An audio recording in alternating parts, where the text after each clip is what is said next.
I say, let's try this again.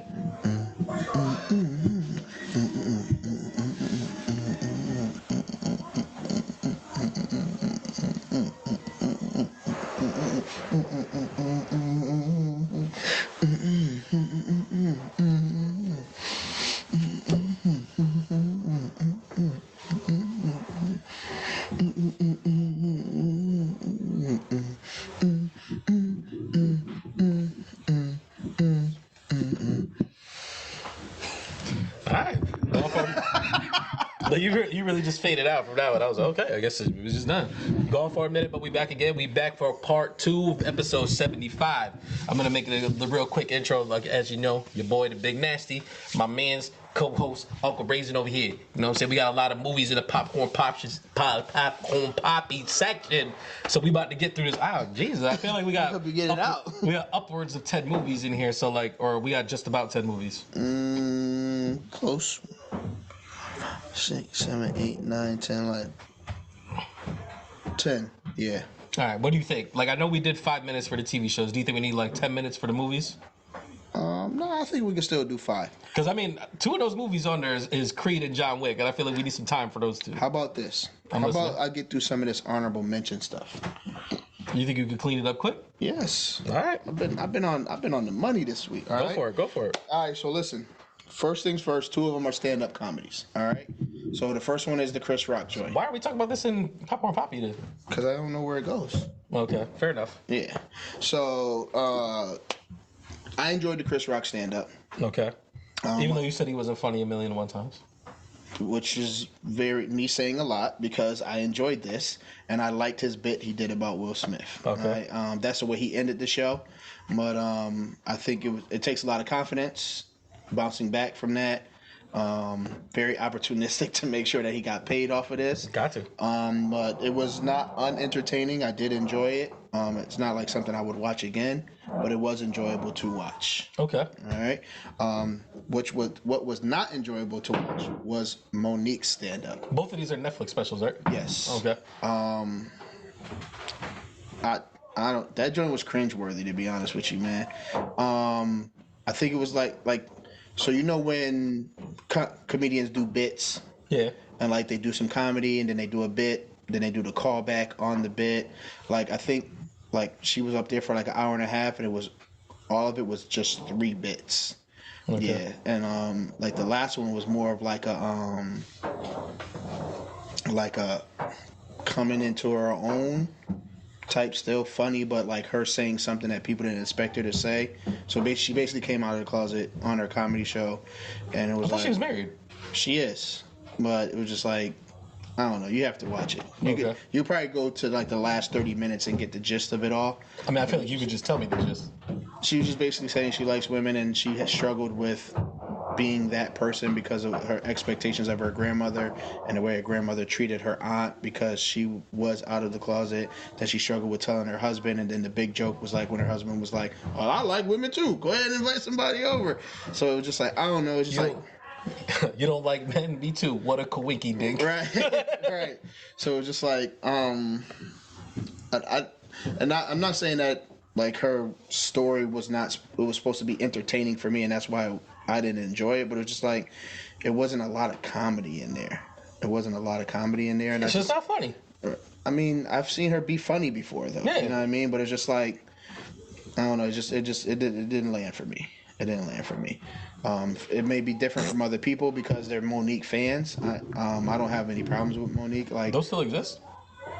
Yeah, I think so. Okay. I mean, she's in the 50 verse. Who is she in the 50 verse? She's on BMF.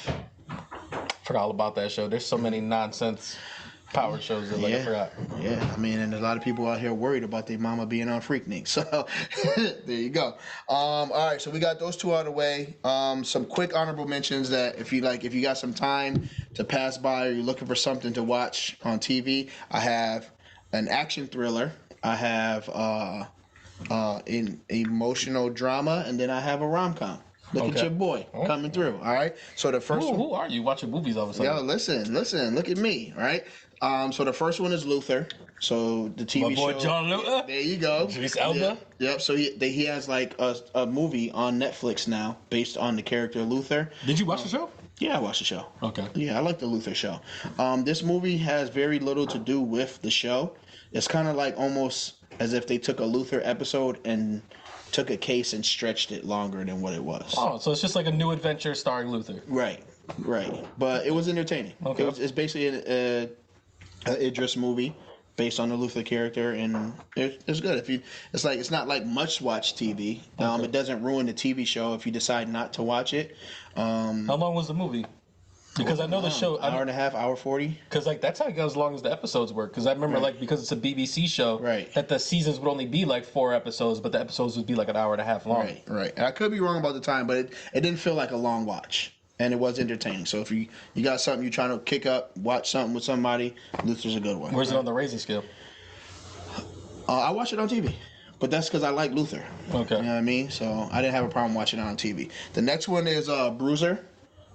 This is like the emotional drama. So it has the Mr. Nobody guy from the new John Wick movie. Okay. I like that dude. And then it has old boy who's playing Mike Tyson in the new Mike Tyson series.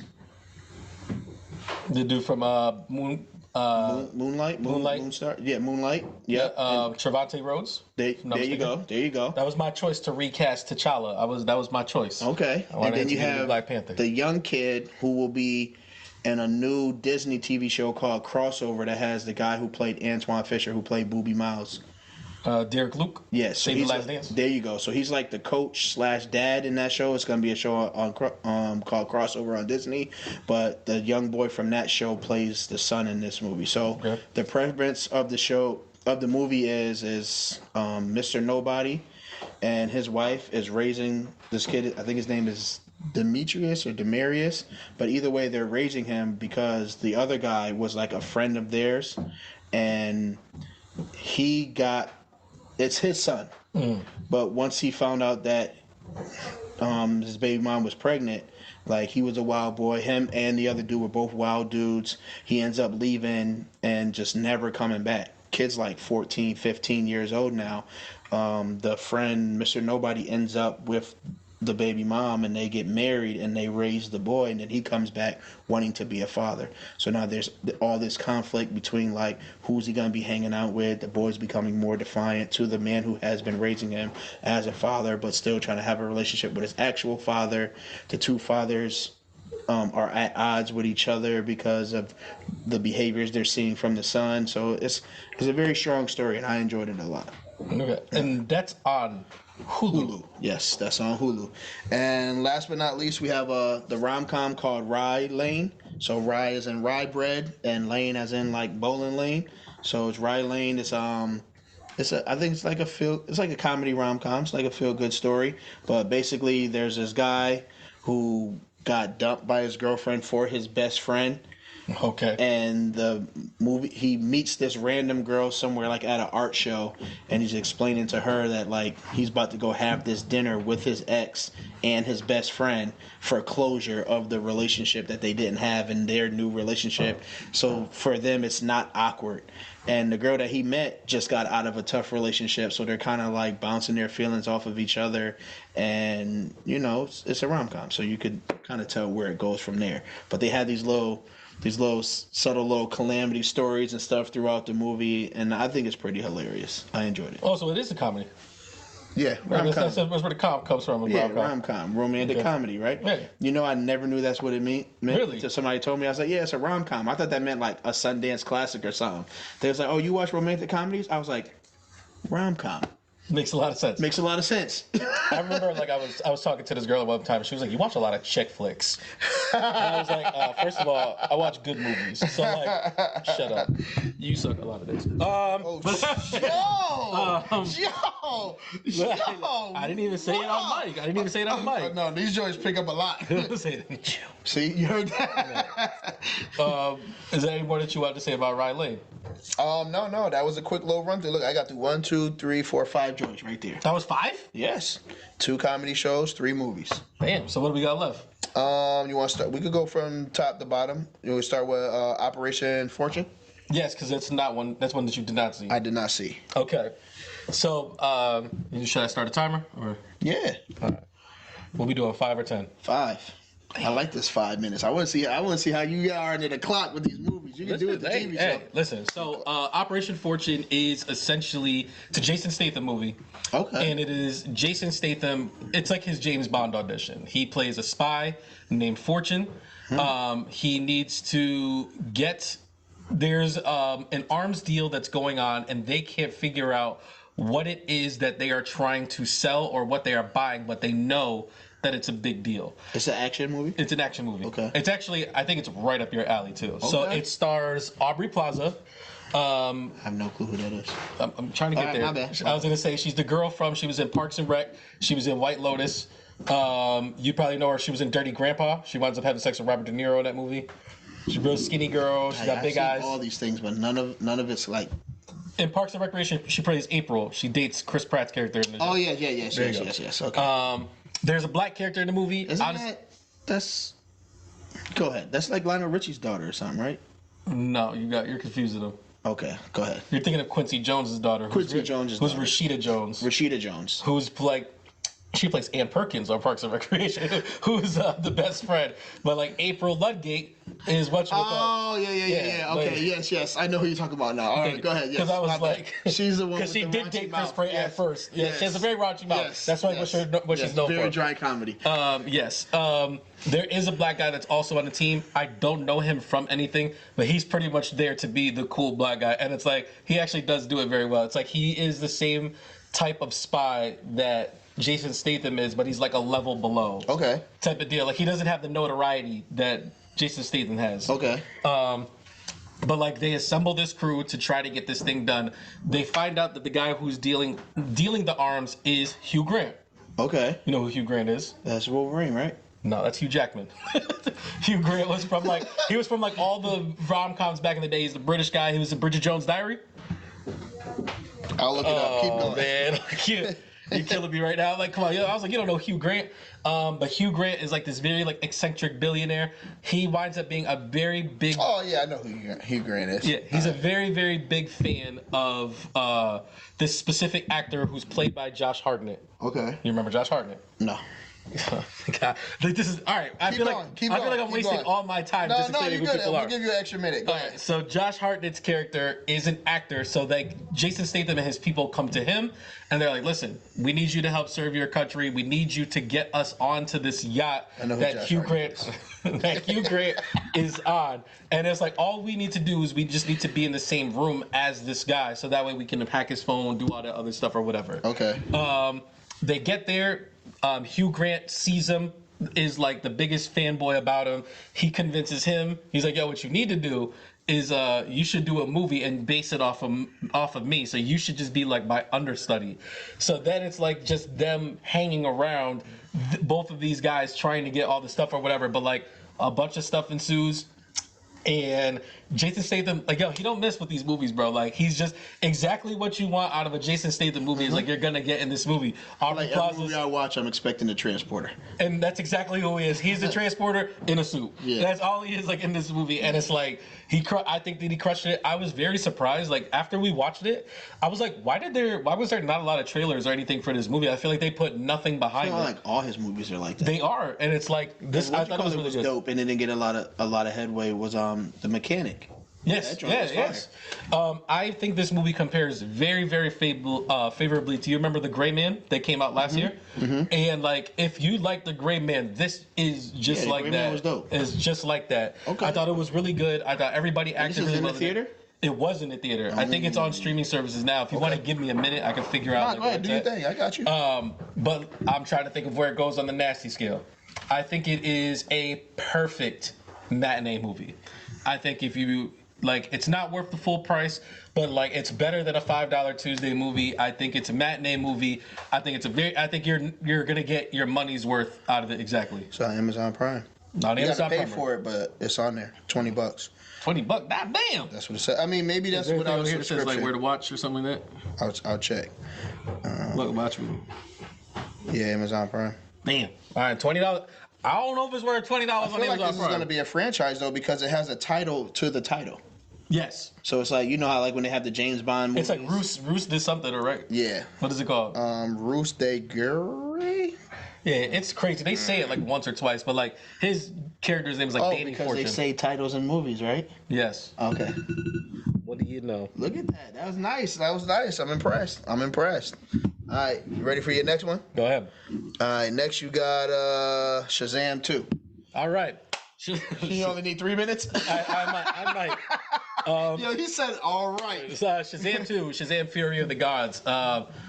Starring Zachary Levi as Shazam. There's like also like Megan Good. There's a lot of people in this movie, so like we could spend all day talking about who's in it. It doesn't really matter. At the end of the day, oh my God, what is her real name now? Helen Mirren and Lucy Liu play these two characters called the Daughter of Atlas. Okay. And they are essentially demigods who were daughters from the god Atlas from back in the day, and they're trying to steal either like this wand or this root, so that way they can regrow this tree, so that way like this place that they're from, like because in the first Shazam movie they broke the magical barrier and like all this other stuff or whatever, so because of that it caused the magic in their dimension to die, so they're trying to get this tree thing back to there so that way they can regrow it. But in the process of doing it, they wind up getting this other wand that takes the powers away from other magical things. Okay. One of those things being the Shazam family. So like one of the like they get very lackadaisical in like their superheroing. Like it's kind of like something that they only do part time. They don't really care about doing it, and it's like they're kind of falling apart as a family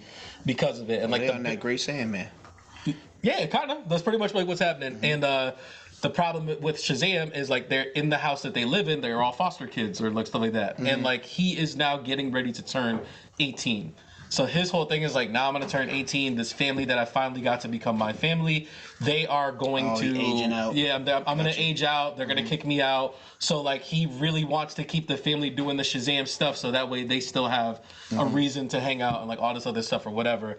I don't know how much you want me to get into the plot of this movie. All I'm gonna say is like it was pretty disappointing. Word? It's not that great of a movie. Oh, fam, I almost watched the first one because the previews for the second one looked entertaining. Like really? Because I saw he had the dark stuff on his body. Because I saw the trailers for the second one, and I was like, this movie looks like it's gonna be butt cheeks. And I was very much confirmed.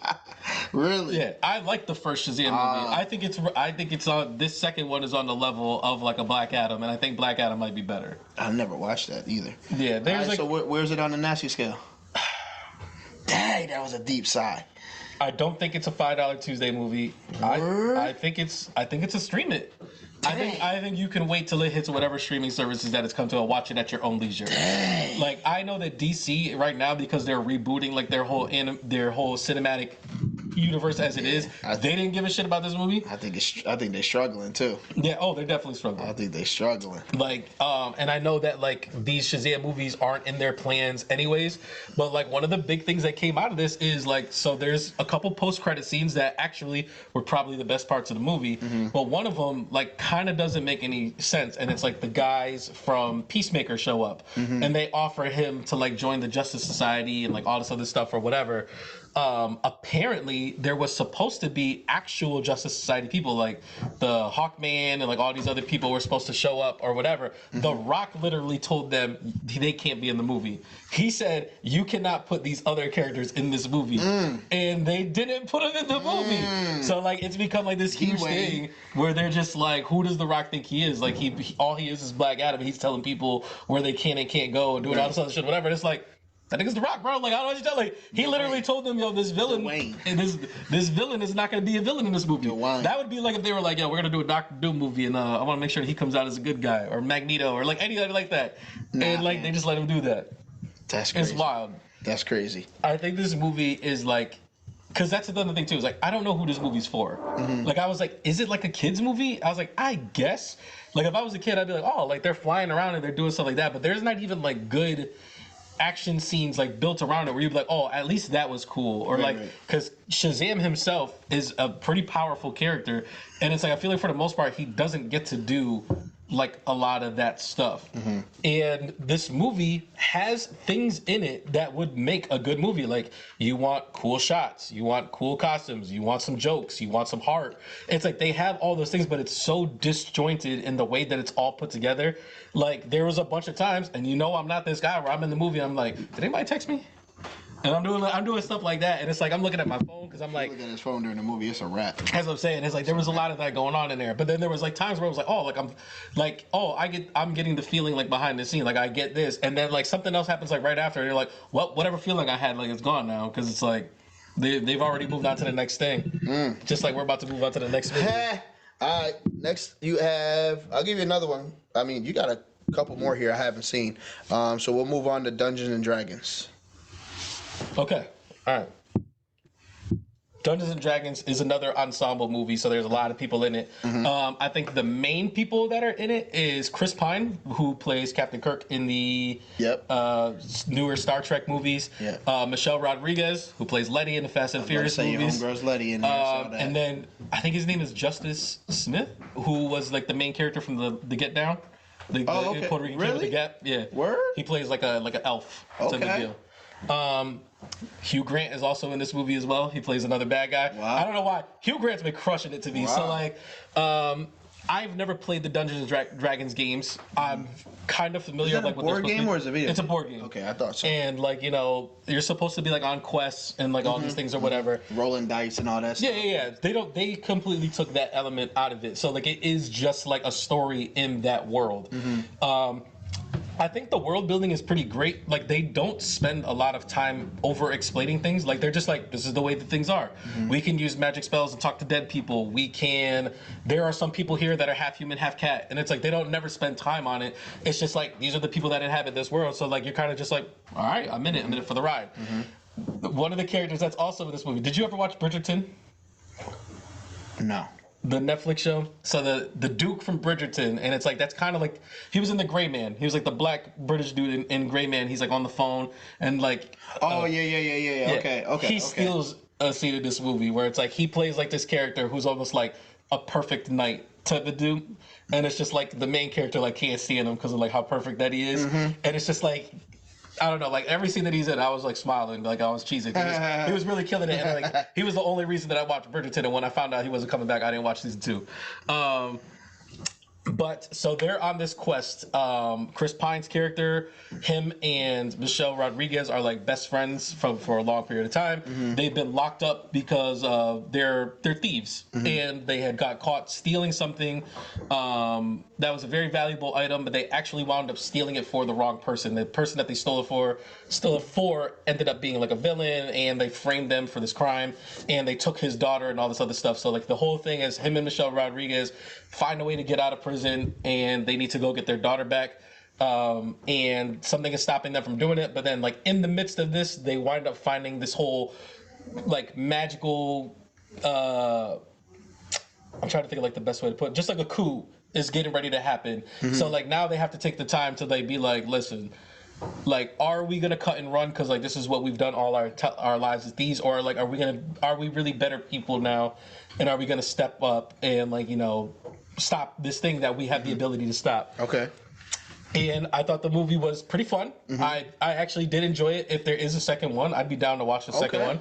Okay. I thought it was gonna be another Shazam 2 movie because it was like I saw the trailers. That's what I was wondering. I saw the trailers and I was like, this movie looked like it's gonna be butt cheeks. And I watched it and I was like, that was how'd way your better. girl Letty do outside of a vehicle? She's the best character in this movie. Word? I'm gonna hold you down. Like, Word? she's the best character in the whole movie. I think she's super funny. Like her action scenes are really good. Like she plays like because I can't think of nothing else that she was in to where like you could be like Girl Fight. I've never seen that one. That's like her first movie. Nah, I've never seen it. There was a couple times I want her to go, dumb. I want her to do it. Right. So like I haven't seen her range outside of anything other than Fast and Furious. So she's easily the best character like in this movie. That's what's like up. Chris Pine is the lead character, but it's like you're kind of supposed to like him, but not like him because he's kind of like a likable jerk, almost like Star-Lord in a sense, where it's like you kind of like him, but it's like I'm really here for Rocket and Groot and all these dudes or whatever. Okay. So it's like this movie pretty much. I mean, that's actually a great way to start. This movie's pretty much Guardians of the Galaxy. It's like a bunch of people that nobody like, and they have to come together to stop like a big thing. And I thought it was pretty decent. If I was to put it on the nasty scale, I think it falls in between $5 Tuesday and matinee, and I think I'd give it like the matinee. I think it's better than I thought it was gonna be, and I think it's pretty solid. It's worth your money. I'll say that. All right, look at you with a minute to spare. All right. Last one that you've seen that I did not see is Scream 17. No, Scream 6. Scream 6. Is that what it's called, or is it just called Scream? It's Scream 6. Oh my goodness. Yeah. All right, go ahead. I don't want no parts of this. What do you mean you don't watch Scream? The Scream movies? I'm over it. Really? Yeah. Because this is one of the better Scream movies in this franchise. I'm gonna let you know that right now. So like, I think the whole difference about this movie is we're out of Woodsboro now. We are now in New York City. Anybody that watched Scream 5, the main 4 people from the Scream 5, they've all moved together to travel to New York. Jenna Ortega, who a lot of people would know from Wednesday, that's like her main role. She's the younger sister. I can't remember who the older sister, like what her name is or where she's from, but Jenna Ortega is now in college in New York. And she's kind of trying to branch out and like experience like her college stuff, but like her older sister is kind of be like, yo, like Nev Campbell's been in 6 of these movies. We know how this joint goes. Like, you know, like you gotta keep your head on a swivel. You gotta kind of be careful. And Jenna Ortega's kind of like, yo, like you gotta kind of give me the room that I need to be an adult. Like I don't care about that stuff that happened back there. Like I'm not gonna spend the rest of my life dwelling on the stuff. I gotta try to live. And then meanwhile, if that happened, a murder occurs. And the sister looks at her and is like, I told you, you dumb bee. Like, this is exactly what was going on. So now they're being targeted by the new Ghostface killer. And it's like, it's the same thing as Scream. It's like, who is the Ghostface killer? Right. And then we get Courtney Cox does show back up. You know, like some of the older characters come back around. When you found out who it was did you know exactly who it was going to be? No. It's like they did a pretty good job of like pivoting to another person, and then like when you think it's that person, it winds up being somebody else. Okay. The character that it does end up being because like this is the problem with this movie, is it was a really good movie up until the third act, like right up until the reveal of who the character is. It was quite possibly one of the 2 best Scream movies. Like I was like, wow, this was really good. The mysteries were good. The murders were very like visceral and gory and like more creative than we've seen Ghostface be in like quite some time. Like he's like ruthless in this movie. But it has all the tropes from all the other Scream stuff. They do the rules, they do all that stuff or whatever. But it is the last third of this movie that it brings it down just a notch. It was like like you were there, you were right there to being like a great horror movie, and like now you're just a pretty good movie, like a horror movie type of deal. I'll save you the time on a nasty scale. I think it's in between matinee and full price, but I think it does fall on the matinee. I think like if you do the matinee, you're definitely getting your money's worth. If you see it on a full price, you're kind of like, I kind of wish I didn't pay full price for this joint. But it is a very, very solid entry into the Scream series. I think it ranks like in the top 3 or 4 Scream movies. I know there's 6 of them. I think there's only 2 of them that are pretty bad. Apparently you've checked out of them a long time ago. Yeah. The way that this franchise is going and the core characters that they have now that are clearly going to be in this next franchise, I'm invested in them. So I'm definitely going to see Scream 7. Okay. One of the main characters is the black girl from Yellow Jackets. She's one of the main ones. Oh, really? With the short hair. Yeah, she was in Scream 5 as well. The crazy one. Yes. Got you. Okay. Yeah. Okay. She's actually the kid of she's Jamie Kennedy's kid, like the one from in the original Scream that's like, you guys got to know the rules. Like, he does the whole rules thing. So like she's his kid and stuff like that. So like that's her role in this as well. Got you. There's definitely the most perfect Negro of all time in this movie. Like her brother is like, you know, he's like 6'3", handsome black dude. He's nice, athletic. He's caring. I was like, yo, this nigga's the greatest motherfucker that's ever existed. I was like, I want to date him. I was like, he might as well be the Duke from Bridgerton. And it's like whatever he's in, I was like, I'm with it. I was like, yo, he's amazing. Okay. All right. Yo, good job. Look at it. Oh, and a minute to spare. Look at my man's killing it. All right, so now we can move on to our last 3, which are all movies that we have seen. because I saw a movie yesterday and that you had not seen. Okay, what was that? Renfield. Not. What? You really went to go see it? I really did. I saw it. Oh, okay. You want? All right, go ahead. Thanks. Timer has started. Okay. Do your thing. The newest movie out right now is Renfield. It's a movie starring Nicolas Cage and Nicholas Hoult. Nicholas Hoult, you guys probably know he played Beast in X-Men First Class and things of that nature. I know him from the show Skins.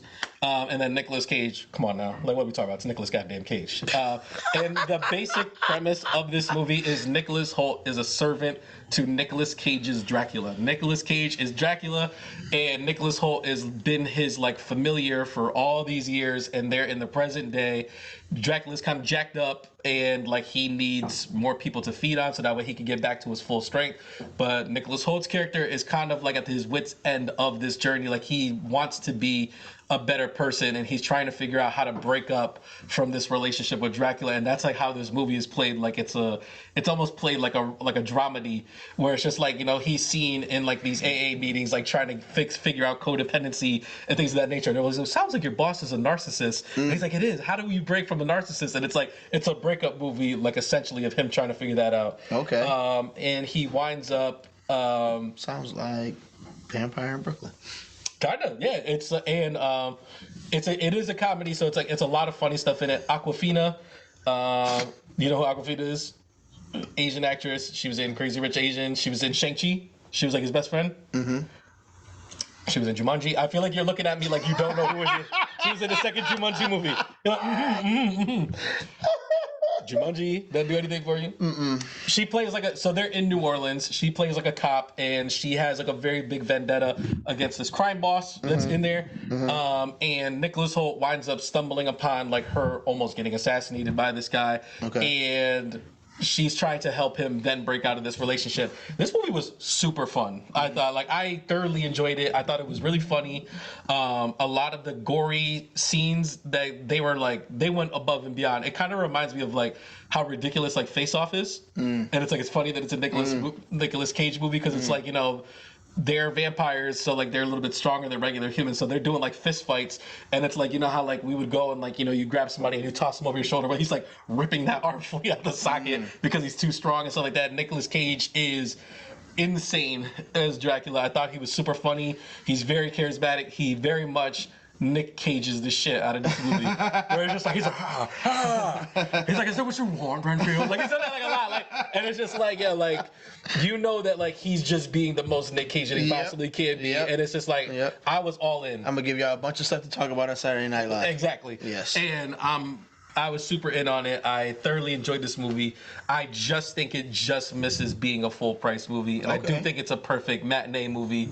I don't think you have to like make a date plan to go see this movie, but it'd be like, oh, there's a movie. You seen Renfield? Nah. Check it out. I think you guys would have a good time. Okay. All right. A rip-roariously good time. All right. Boom. The 2 minutes. Show, that man's killing it. All right. Last three. Mm-hmm. We seen. Okay. First one. Yep. Cocaine Bear. Boom. Already on streaming services. I'm pretty sure it's on Peacock. That's where I watched it. Okay. I am very perturbed by the fact that I have several young individuals who told me about this movie before I actually seen the movie. And then when I you say watched young the individuals, you mean people under the age of 14? Yes. That could not have seen this movie without an adult. PG-13 rating? Yes. This was PG-13? Probably. I'm assuming so. Heck no. There's no way this movie is I'll look it up while you keep talking. Please do. You want to tell people the premise of Cocaine Bear? So, it's based on a true story. I'll start there. But basically what's happening is this guy is like smuggling drugs into like, I'm pretty sure it's the Tennessee area. He ends up like dying on his way jumping out of the plane, but he had thrown several bags of cocaine out of the car, out of a plane before he jumped out to his death. Not intentionally, his chute didn't open or something like that. And these bags are just randomly all over. He bangs his head jumping out of the plane. Yes, and then doesn't open his chute and dies because he's unconscious, falling through the air. But these bags fall randomly in this forest area where a bear stumbles upon it. And the bear gets into the bag and eats the cocaine, and from that point on, this bear is looking for all these bags of cocaine or anybody associated with this cocaine, or if you have a scent of cocaine on you, this bear's on you. And through the entirety of the movie, this bear is literally just mauling the crap out of people. Wrecking. I believe it's a comedy, horror, or I think comedy. it is a comedy. It definitely It was. can't because they weren't taking it's a thriller comedy. Thriller Because comedy. they weren't There taking you a lot go. of things seriously. But it is rated R, and it's only an hour and a half long. It's definitely rated R. There's no way it was not rated R. But you have the likes of the police officer who's was the mayor from The Wire. There you go. You got O'Shea Jr. in there. Yep. The heavyset lady that kept getting worked out. I know she's been in several things. I don't know where she's from either. You want to know the last thing she was in that you're not going to be happy with? But she's the mother-in-law in Your Honor. I do remember her on there, actually. She's in Your Honor. And then I think everything else is like a sprinkle of newer faces. There's one pretty big person that you're missing. Someone that we love. Oh, yeah. Duh. There's actually two big people who are missing. He's like the head drug dealer guy that they're trying to get the drugs back for. He was in every mobster movie that you could think of. Goodfellas being the main one. I don't know his name though. Ray Liotta. There you go. I actually just watched him in Blackbird too. So like, because I watched that show. Good job. Yeah. Good job. So and he's like the dad in Below, right? If I'm not mistaken. Yes, he is. Yeah. So wow. And he's the dad in Cocaine Bear. Yeah. And he's in Shades of Blue with Jennifer Lopez. A lot of Ray Liotta stuff. R.I.P. Word. Wow, that's right. This movie was the last movie that he made. Dang. So basically the premise is like Ray Liotta has Colombia ties, which is why the drugs are being transported in. The drugs get lost, so O'Shea, a friend of his and some random teenager are trying to find the bags of cocaine to get back to Ray Liotta, and through all that they have to avoid this bear that is literally tearing the faces off of people. And I'm not gonna lie to you, I enjoyed the movie. I thoroughly enjoyed it. It was hilarious to me. I think it could have went another level. Yes. It's almost a shame that it didn't. Yeah. And I think that's what stopped it from being like truly great. And I'm not gonna front, I like seeing O'Shea Jr. Absolutely. Jr. I love seeing O'Shea Jr. When that man got shot and the dude was like, how'd he shoot those two fingers? They're not even next to each other. His hands was like this. Yo, listen, it was hilarious, man. Then you got like the baby bears in it, and they're addicted to the cocaine. It's like it was a lot going on in the movie, but it was hilarious. So if you're looking for a movie that's like maybe you're kicking it with don't show it to your kids. Please do not watch it with your children or around your children, or even have it playing out loud where children can hear it. I literally watched it by myself, and a couple times I was like, oh, and wifey came out, I was like, what are you watching? I rewinded, she was like, oh, I was like, and you know what she said? Kids watch this movie. And I was just like, yes, I am disappointed as well. And then I pushed play. I did not watch it in front of my children though. But if you're looking at something to like just to entertain you for a while, give you something to laugh at, this is definitely a movie that's worth it. I enjoyed it. Yeah. I think it's also a matinee movie. Yes. I don't think it was a full pricer. I think it was great matinee wise. I think it's perfectly designed for the crowd who it's designed for, which is stoners, people in their early 20s, things of that nature. But like I watched did it on TV. I watch it on the TV. Look at that. I watch it on the TV. So okay. There you go. All right, up next, we may stretch the 5 minutes a little bit on these two. All right, do you want to? I'm not even gonna put the timer on for these next. You want to flip a coin for which one we go with, or you just want to go by which one we watch first?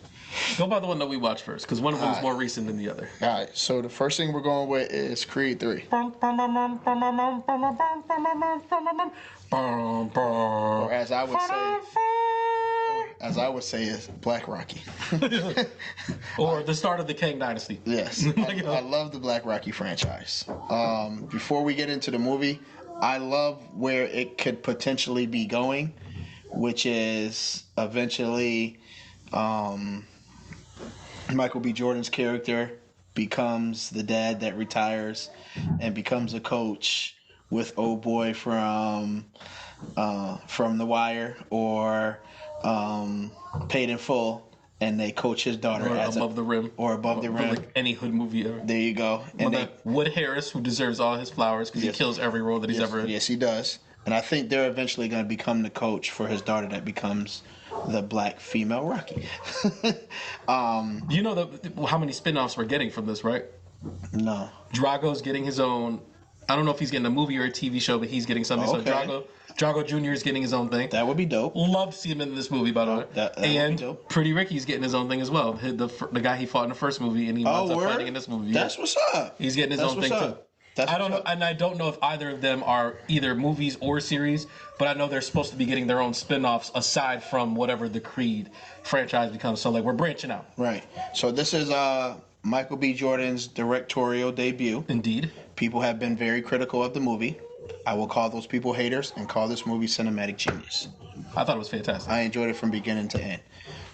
Do we want to give our ratings before we get into spoilers? This is a full pricer.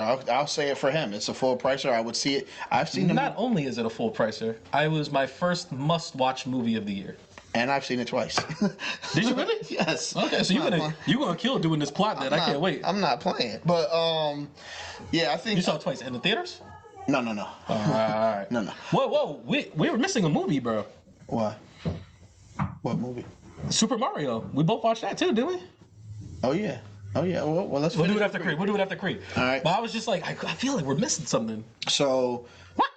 There's everything about this movie is dope. Like, I love the premise of the story. I love where they go from like the young friendship to where they are now. I like how they tie in the backstory of Adonis, of like the group home situation. Oh yeah, spoiler alert. Sorry. What's the old boy that plays King?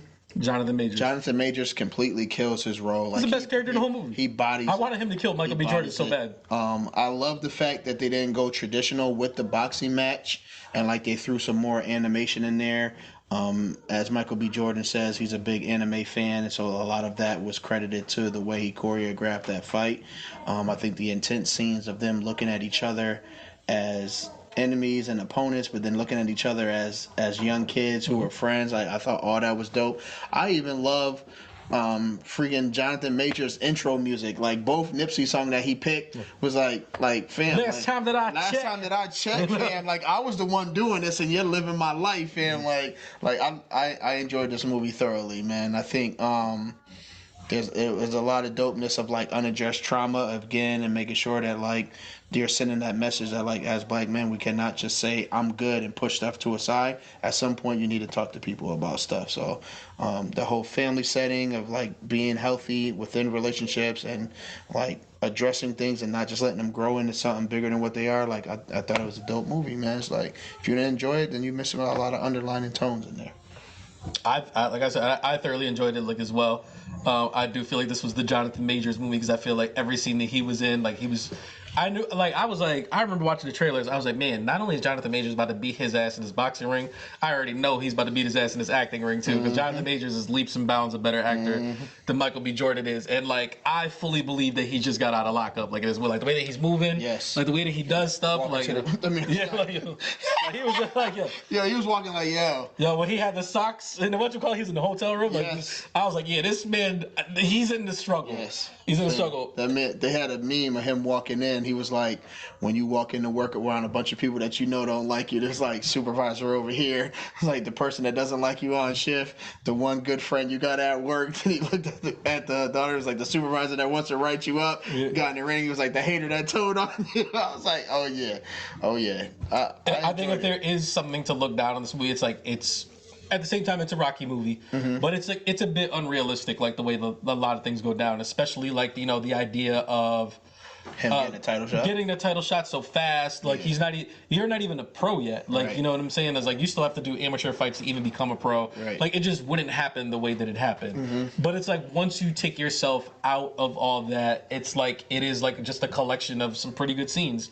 I think more specifically, like the only time that like I didn't like Jonathan Majors is like when he went to go talk to him at the on the beach scene, and he gives he cracks Michael B. Jordan like that one time. That was like the only time I was like, see, that was a sucker move. I was like, you wasn't supposed to do that there. They did make it seem like he was gonna try and make a move on Tessa Thompson like at one point in time. I thought he was too. And it was like at the party. I'm glad that they didn't go down that route. It was just just putting the seeds of doubt in your head. That one there's a violation. Like, I was just like, all right, let's not make him a complete villain where I gotta hate this dude now. Like, you know what I'm saying? Right. But yeah, I'm trying to think if there's anything more, like, unless we want to go through the plot, like, really, like, on it, like, how much more there is really to say about it.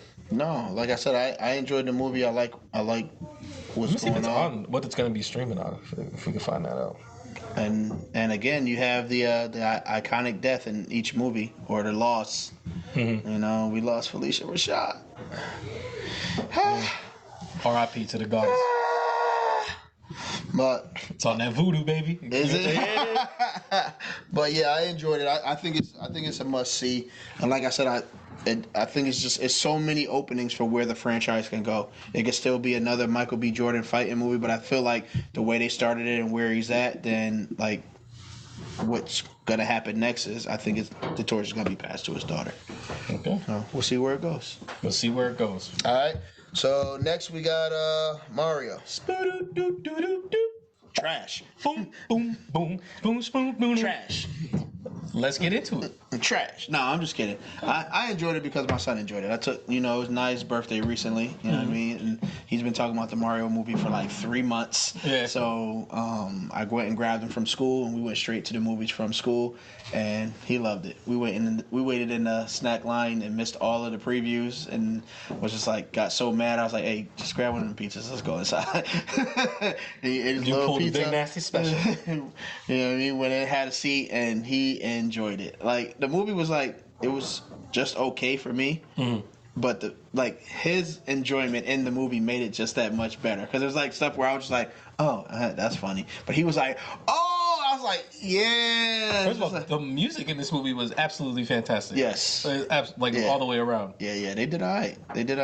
But it's just like, again, it's like, it's a kid's movie, but it's like, it wasn't one of those kids movies where I was just like, you know what, this is like, you know what I mean? It's Mario. So I couldn't put my finger on it for like a long time, where it was like, I did enjoy the movie, but there was a part of me where I was like, this movie's not great, and I couldn't figure out what it was. And someone had pointed out, they were like, this movie is exactly like the Lego movie. And I was just like, oh shit. I was like, it really is. And he was like, the only difference is what did Mario really need to be in this movie for? Right. And I was just like, what do you mean by that? And they're just like, well, think about it. Like, everything that like Mario needed to do, Princess Peach could have done the same thing. Or like all these other people could do the same thing. Like, there's no reason why it needed to be Mario. Right. And stuff like that. And I was just like, I do think that that's kind of like what it was, where it was just like, your protagonist of this movie, like, he's not Neo in the Matrix or like anything like that, where it's like, he's the chosen one, or he's this, or like, this is the thing that makes him special. Like, because like, I thought it was going to be because you can use the power-ups, but then I was like, well, the princess uses it, some of the toads were using the power-ups, so I was like, what do they need him for that for? Because then they run the obstacle course, and he still kind of can't do it like she can do it with ease. Why do we need Mario? Why does it ever need to be Mario? Like, that's what I could never really figure it out, because it's like, even when, spoiler alert, he beats Donkey Kong, like in the thing, like they didn't really need to do that either. Like, you know what I'm saying? Like, none of that was necessary. But I think like what this movie does come down to is it's a nostalgia fest. Like, there's so many things that they're throwing at you from like old games, other Nintendo worlds. The music, like I said, is like, it's so amazing that it's like that stuff is in there. But then the voice acting work, Chris Pratt was actually kind of fine as Mario. Yeah. Like, they got through the I didn't like what you called it as Luigi though. Charlie Cox, my man Charlie. Yeah. I thought he was fine. Like, Luigi's barely in this movie anyways. Yeah, no, but his voice was just like, it wasn't it. It wasn't it. He'll be in the next movie, and he'll probably have more stuff to do, and then we'll probably like him. But like, who's the star of this movie? Jack Black. Come on now, Peaches. Like,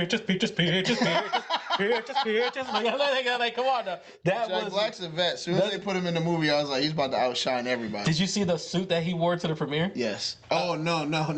He wore like actual Jack Black. Yeah. No. Like, he wore like this really dope gray suit, but on the back of the suit was like the turtle shells poking out the back of the suit. It's like that, and it was fire, bro. It was fire. Continue. But it's just like, I think that he absolutely steals this movie. Anya Taylor-Joy was fine as Princess Peach. Like, I feel like there was not much. Seth Rogen was pretty hilarious as Donkey Kong. Cranky Kong was kind of butt cheeks though. But like, I like how they introduced a lot of the Mario Kart elements. They introduced a lot of the the Donkey Kong stuff. They had Diddy Kong, Dixie Kong were in there. Yeah, like I think it's a perfect kids movie. I think like for adults, like there's stuff in there for us to enjoy. I think it's a good, just not great movie. Gotcha. But like, I think we're obviously setting up like whether it's going to be Super Smash or like whatever it's going to be, this Nintendo World thing. It's like I'm in on it. Like I like where this is going. It definitely washes the taste of the Super Mario Brothers, the movie from back in the day with John Leguizamo. Something was it Bob Hoskins? That it was. It was tough. That was a rough go. Tough. It's like this is like a more tried true version. They gave us a lot of the tropes, a princess in another castle, and then the Easter egg. Larcel is going to be coming up. So, I didn't say for the Easter egg. damn, you missed it. They had the Yoshi egg, whatchamacallit, like in the real world, like hatched. And that's what it was. And then he let out a Larcel. And I was like, let's get it. Oh, that's pretty dope. I thought too, like when like they have the big map and they're talking about like, oh, that's Kong Island. Like I was kind of like looking, I was like, yo, what's the other stuff in there? And they do show them going to thing, and there is like a bunch of Yoshis running and stuff like that. So I was like, oh, that's Yoshi's Island, right? Stuff like that. So I was kind of wondering. I was like, is it gonna be Kirby's Dream Land? Are we gonna, like, you know what I mean? Like, what are the other things gonna be? I was told the next character that's coming in is Wario. I mean, I'm with it. So that's my guy, Wario. I'm just gonna keep seeing him with the little homie because if he enjoys it, I enjoy it. Because I know people have been saying who they want to be Wario. My boy Pedro Pascal, baby. Let's get it going. Let's get Mandalorian and Joel from the thing.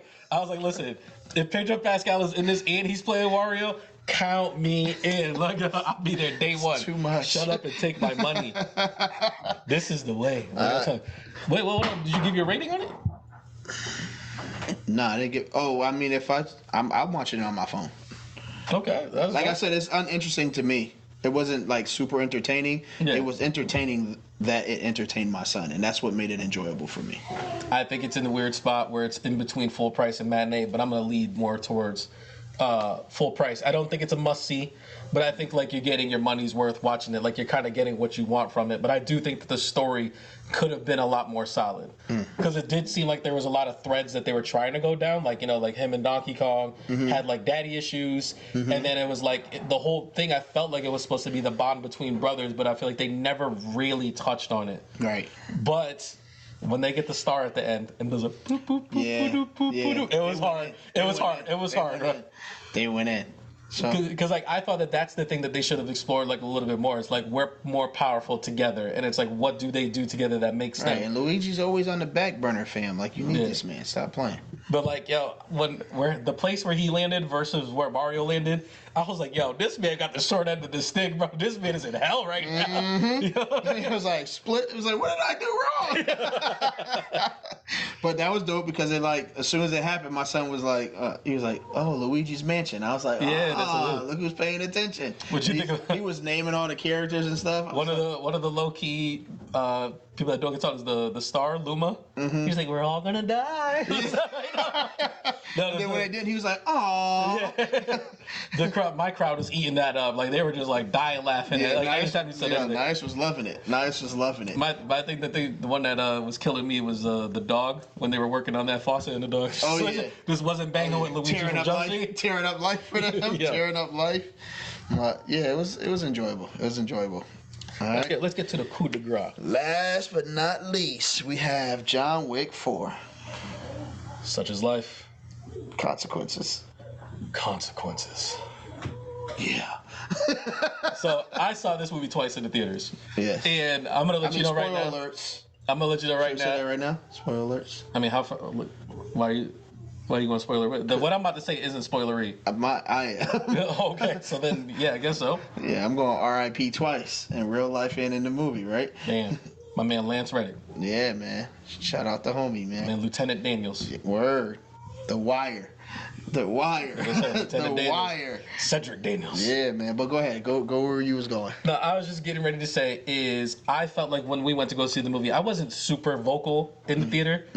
But like the second time around, and Joel has become accustomed to going to the movies with me because I'm always mad vocal in the movies. Yeah, and it's like I'm not that kind of guy. But sometimes when you get really invested, like because I feel like there was a guy in our theater that was expressing what I wanted to express anyways the first time. The second time, I felt like that crowd wasn't giving me what I wanted, so I was that guy the second time around. And by the end of the movie, they was on my back, but it was like, yo, let's go!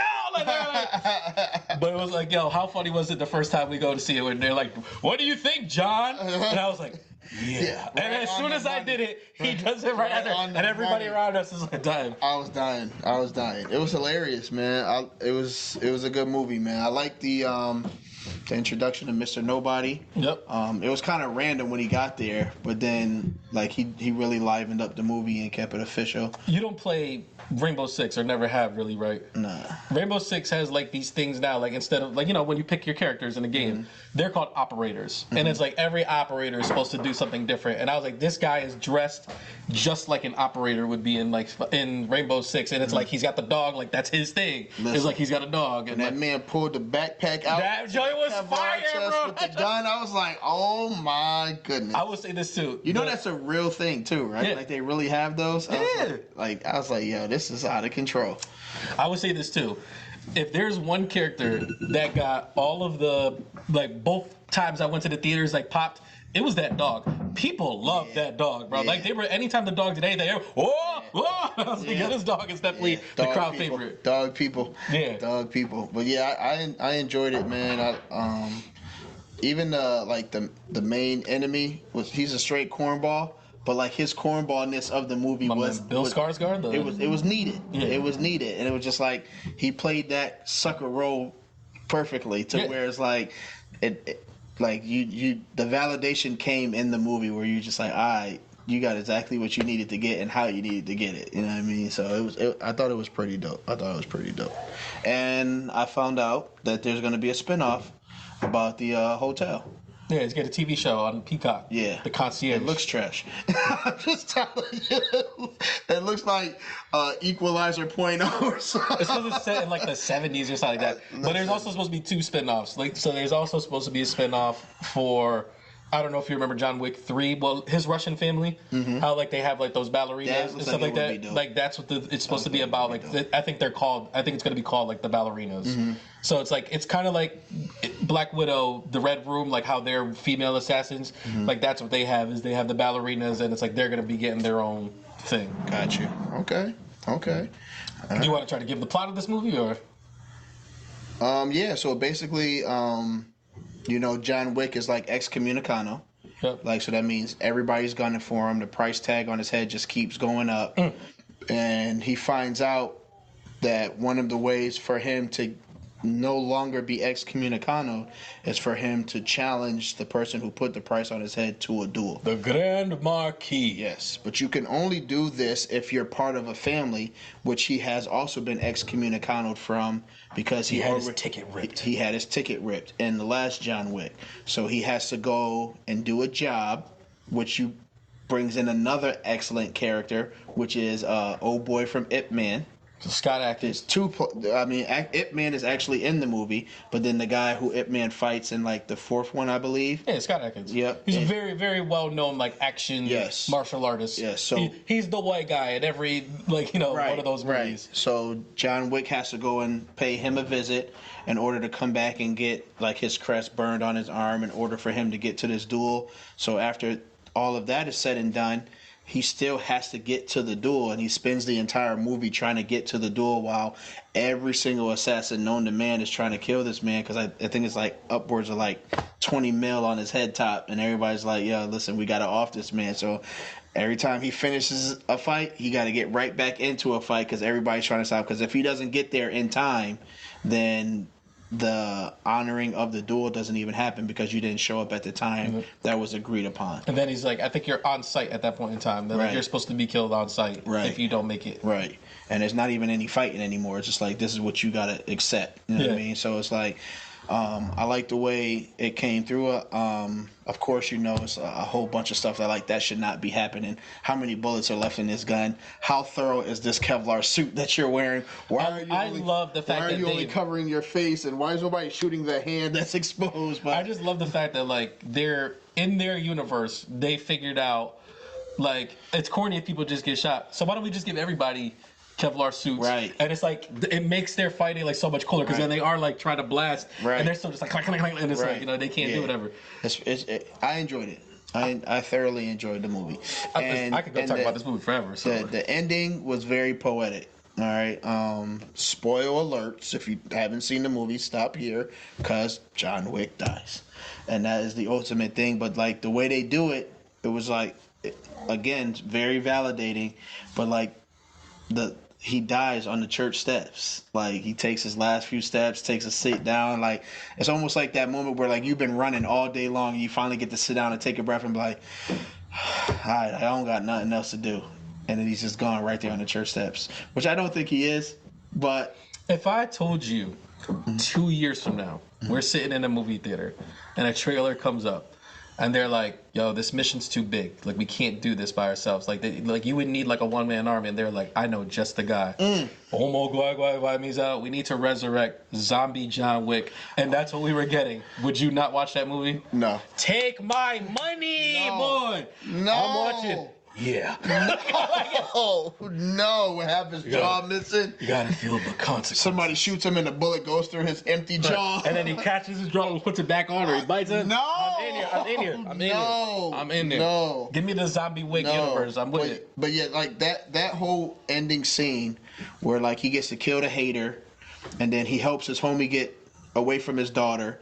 Ultimately, he meets his demise. But like just seeing Mr. Nobody sitting there drinking a beer, pours a sip out for his dog, like go ahead and have some of that beer, and it all finally clicks for him. Like, dang, I've been hunting this man down. And he's actually a real one. It's like, and I'm a real one. And I think he knew he was a real one the whole time. Yeah, I know, but it's just like he was more concerned about getting that paper. He's like, yeah, I know you're a real one. You're a real one that's about to get me paid. And then he's like, this whole time, like I should have been helping this man instead of trying to get at this. Which he was. He was, yeah, towards the end. But it's just like, you know, you're healthy, John. You could see him having that moment of clarity when he opened that beer. It was kind of like, dang, man, this one's for you, fam. Like I know how this is gonna end out, man. We need to pour some out for the homie, man. Oh, let me tell you something. When he bodied the dude that almost killed the dog, like my theater the second time, them dudes were standing up. You hurt my pup. Yeah. You hurt my pup. He said, you kicked my dog. Yeah, that's what he said.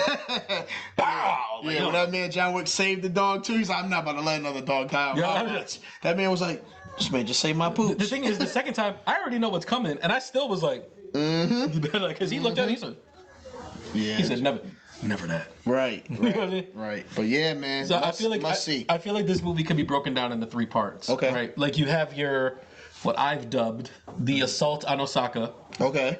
Where it's like, you know, he's there with Scorpion. I forgot all about that. My bad. Talk about it. And to me, that's like the best action scene I've seen like in a long period of time. Because that's the thing about this movie is like when I say that it can be broken up into 3 acts, it's really 3 long action scenes, and they're like 20 minutes apiece. Yes, they are. Like we sit in these scenes for like a long period of time. And it's pretty much John doesn't have like a lot of friends left, so he goes to his last friend, who is played by, I need to figure out this dude's real name. It's like Hero something, but he plays Scorpion in the new Mortal Kombat movies, and he's one of those actors that when I see him now, I'm like, oh, I'm gonna go see this movie. My man's in it. Like, you know what I'm saying? My guy's in it. It's his movie. I'm in there. He's a very, very big actor in Japan. He was in Bullet Train. He's in like a lot of stuff like that. Rush Hour. Which Rush Hour? 3. 2. He's Jackie Chan's brother. Jackie Chan's brother is in Rush Hour 2? Yeah. I think you're thinking about Rush Hour 3. Ricky Tan was part 2, right? Yeah. So Rush Hour 3, yes. Yeah, Juntao was the one in Ricky Tan's part 2. So yeah. Yeah, part 3. There you go. He's in Rush Hour 3. The kind of forgettable one. But he goes in there and like he's having a meeting with them and he's just kind of like, yo, I don't have many friends left. And he asked him the question that like I feel like everybody asked John Wick, where he's just like, where does it end? Like, how do you think that like this ends, or like all this other stuff or whatever? And at the same time, like he's doing this and he knows he's not supposed to, and his daughter's telling him, don't be doing this. But like he's kind of trying to let her know, he's like, listen, like there are some things that are more important than your life and like all this other stuff, and one of those things is loyalty. And like he was loyal to John Wick until his end, because like, you know, they come in the high table, they send their people in under the orders of the Grand Marquis, and they're just like, yo, we have to deconsecrate this spot. And he goes, yeah, sound good. Right. And then like, you know, everybody's doing a lot of posturing, and they're just like, yo. And like, they never did. And then stuff like that. They're like, yo, you gonna come up in here? I'm gonna need your weapons, and I'm gonna need this. And then all of a sudden he hears like a little, and he's like, you got to be shitting me. They brought Kane, my man Donnie Yen, the blind assassin. And then he's like, hey, old friend. And he's like, yo, It don't gotta be like this. And he's like, what other way could it be? Right. And it's like they get it shaken. And like I said, it's one of the best 20 minutes of action like you could get anywhere. And like his daughter was thorough in there too. Yes, she was. She came through. She took off that kimono and had the katana outfit underneath. Yes, she said, was. "Yo, let's get it shaken." Yes, she was. Everybody in this movie that gets it shaken, they watchMcCall. They was on the music cues. They bought that action. We had John Wick with nunchucks. We had John Wick. He was nunchucks. He was tearing these people up with nunchucks. I think the second half of this movie kind of gets characterized into like. It's like leading up to the final fight, where it's like it is the fetch quest, where he has to get the teeth for his Russian people, and he has to fight Scott Adkins, which is a great fight scene, and it's a great scene, like in general. But then like the end is it's the staircase. It's like the staircase to freedom, whatever you want to call that joint or whatever. And he has to fight his way up the staircase, and it's like this man falls all the way down. But then you hear the John. Is that you, John? And he goes, I'm gonna need you to get up those stairs, John. Word. And he puts his hand out, and I this is the second time in the theater I was, let's fucking go. And like people started clapping, and because then the music kisses like, and I was like, yo, let's go. And they proceed to just have the illustration. He's walking up the stairs with the cane, and he's like, oh. Yeah, he's just like, my favorite thing is like when he stabs people, it's like, yeah, and then he just kind of keeps it moving. This movie was just a joy to watch, and it's like a joy to like action fans because there's like people from the raids in here. There's people from like all these like older movies that like you don't see them like in big stuff anymore because like their time's kind of gone. Right. And it's just like you're just getting all that, and like boy, when I tell you like I gobbled this up, not only was this a must-see movie for me, so it's getting all your full price. So far, I think this is the best movie of the year. That's where I'm at with it. Okay. I think Creed 3 is number 2, but it's like this is the best movie I've seen this year so far. I mean, something tells me not object to that. Something tells me that Guardians 3 is gonna rip my heart out, and and that's gonna be up there. Oh yeah. It's gonna Oh yeah. I can already tell. Definitely. I don't know if you've seen the posters that they've been doing, but they're all very Rocket Raccoon centric. And I was like, yeah, my man's roadkill. Oh yeah. My man is Gonzo. Like I already know that like Drax is just supposed to be his last movie. Over the hedge with a darker ending. It's like, oh man. I was like, yo, peace out to this raccoon. That's what they about to do in this movie. Listen. But John Wick 4, like I don't know if it's the best John Wick movie, but it's definitely one of the 2 best. I really, really like the first one. It's definitely a must-see. Must-see. Is it the best movie of the year for you two right now? Let me get back to you on that one. What's in the contention? That and Creed. So you betting on black? I mean, always. I think there's a lot more things wrong with Creed 3 than there is. I think John Wick 4 is like perfect all the way through. Like there's no where I'm just like, oh, this is corny. This is whack. I don't care about this person. I think every new character introduced, I like them. More established though, man. You gotta remember the more established than Rocky? Directorial debut. All right. Okay. Who directed John Wick? You don't even fucking know. That's my point. That's tripping, man. Wrap us up. You don't even know. Wrap us up, man. Listen, like I know that we just took like what, a month and some change off. So like we've missed quite a few episodes, but we got. I know we try to tell y'all all the time, and we like that abusive boyfriend that tells you he's gonna be a little bit different the next time around. I promise you, we're gonna be more consistent, aren't we, Reason? We sure are. We're gonna be more consistent, so like that way, like these episodes are gonna be a little bit more concise, and you're gonna get more out of them. If you guys have any questions or comments, concerns, whatever, make sure you guys put them in the comment section. Make sure you like and subscribe, hit that bell for notifications, and we'll see y'all. Heavyweight Lovers coming back too. Heavyweight Lovers is coming back. You sound like you already got something in the chamber. Holla at y'all. Wu-Tang!